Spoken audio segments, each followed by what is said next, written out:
Encore 40 jours, Ninive sera détruite. Tel est le message de Jonas auprès de cette population. Une seconde fois, Jonas au chapitre 3, Dieu lui confie une fois de plus cette mission. Qui a dit que Dieu ne peut pas accorder une seconde chance? Oui, nous vivons sous la grâce. Voilà, Dieu lui donne une seconde opportunité. Quand Dieu te donne une seconde opportunité, il faut la saisir. Dans le cas de Saül, il avait désobéi, il n'avait pas une deuxième opportunité, il a été remplacé directement par David.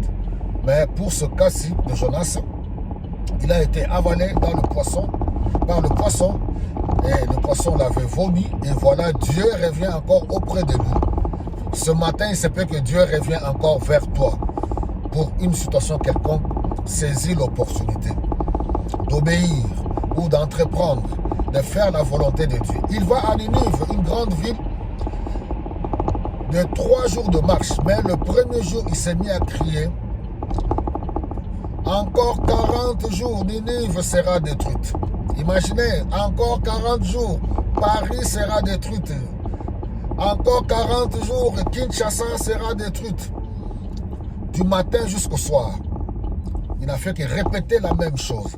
Nous devons apprendre à obéir à Dieu et dire exactement le message que Dieu nous donne. Il ne faut pas rajouter.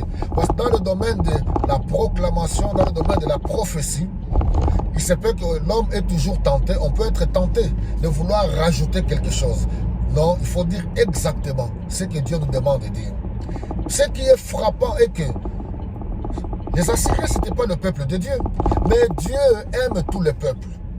Il a vu la méchanceté de cette ville, il envoie son messager.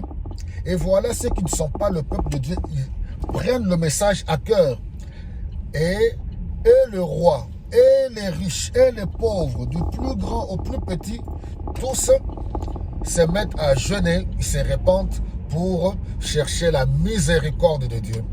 Je vous ai dit la fois passée que le thème de la prophétie, c'est le jugement et le salut. Quand Dieu vient interpeller son peuple et que ce peuple se détourne de sa mauvaise voie, Dieu arrête le jugement et il manifeste sa miséricorde. C'est ce qui est arrivé dans la ville de Ninive. Qui aurait cru? Qui aurait cru? On verra par la suite la réaction de Jonas. Et c'est la réaction que même beaucoup d'enfants de Dieu ont. Nous devons nous réjouir quand le méchant se détourne de sa mauvaise voie. On a vu la fois passée le fils prodigue qui s'était fâché du fait que son jeune frère est retourné à la maison et qu'il y avait eu un festin. Donc nous devons comprendre que, ma soeur, je ne sais pas quelle est l'opportunité que Dieu te présente encore en ce jour. Ne fouille pas. Bon, j'ouvre une petite parenthèse. Pour ceux qui veulent se marier, toi, ma soeur, il se peut que l'homme qui se tient devant toi, avec les yeux physiques, il se peut qu'il n'est pas intéressant. Mais prie Dieu pour que Dieu t'ouvre les yeux, pour que tu saisisses l'opportunité. Ne fouille pas. Je ne dis pas d'accepter n'importe qui. Non, il faut toujours faire la part des choses. Il y a la part des sentiments. Il y a aussi la part de Dieu. Et c'est vice-versa aussi pour les frères. Je ne sais pas quelle est la personne qui se tient au-devant de toi. Est-ce que c'est elle que Dieu a préparée pour toi? Il faut prier pour demander le discernement. Ça, c'était dans le domaine du mariage. Mais dans plusieurs domaines, que Dieu nous aide de ne pas fuir, mais de chercher toujours sa volonté. Car Dieu, c'est un Dieu qui sait accorder une seconde chance, qui nous donne une nouvelle opportunité.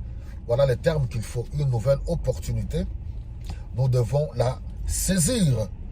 Voilà, que Dieu vous bénisse abondamment.